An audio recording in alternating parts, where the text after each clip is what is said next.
So ladies and gentlemen, this year's theme is a logical progression from last year's, which was leadership for the 21st century. Leadership means change. Naturally and quite aptly, the challenges of change, which is this year's theme, inevitably, challenges of change. Inevitably, crisis brings in its wake change. And there is little doubt that we are in a crisis of epic proportions. With great changes happening in the world today, or likely to happen, the theme could not be more relevant. Not long ago, it seemed that our world was held up by pillars considered to be unshakable: capitalism, communism, socialism, free market, abundant natural resources, world economic growth, and peaceful coexistence. Today, all the long-established supremacy of these ideas is being challenged by a series of curtailed crises over our safety and security, our financial future, and our degradation of our environment. All the isms have collapsed or are damaged.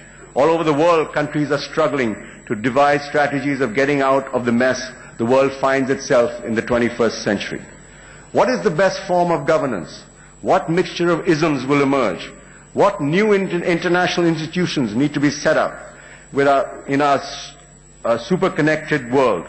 Do we need a new ethical construct of how we live and work? These and many more, ladies and gentlemen, are the challenges of change.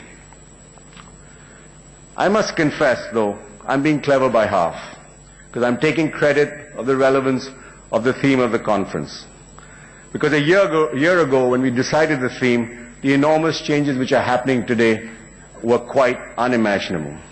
Actually, we are more influenced by that change meister, Senator Obama, who was then fighting the Democratic primaries. To get an idea of the sweep of change, we should go back to the very beginning. Then we realize how much we have traveled, or maybe how little, and how much change we have lived through. We began 7 years ago in the shadow of 9/11. In the world after the breached Berlin Wall, it was the next big bang moment that altered the world order. It brought out man's immense capacity to hate the other. United by fear, divided by gods, we saw the velocity of evil. We saw it again and again. The 8th India Day Conclave, like the first, takes place in the backdrop of a blood-soaked horror story. The terrorist attack in Mumbai, what we have come to call 26/11, was a variation of 9/11. The war against civilization goes unabated. The change is only in style and locale. Out there, someone accessorized by the book and the gun is seething in anger. The world that grows in his fantasy is not the world we recognize or the world our children can inherit.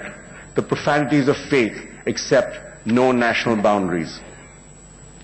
Between then and now, that is, between the first conclave and the present one, it has been a long, uneven narrative of change, some for the better, some for the worse.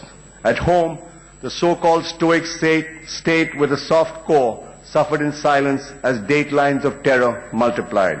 Mumbai, Delhi, Jaipur, Ahmedabad. India was fast emerging as the biggest victim of radical Islam. It was as if lives were cheap here and jihad an easy vocation. Every bomb exploded, every bullet fired, every life lost told a story of change.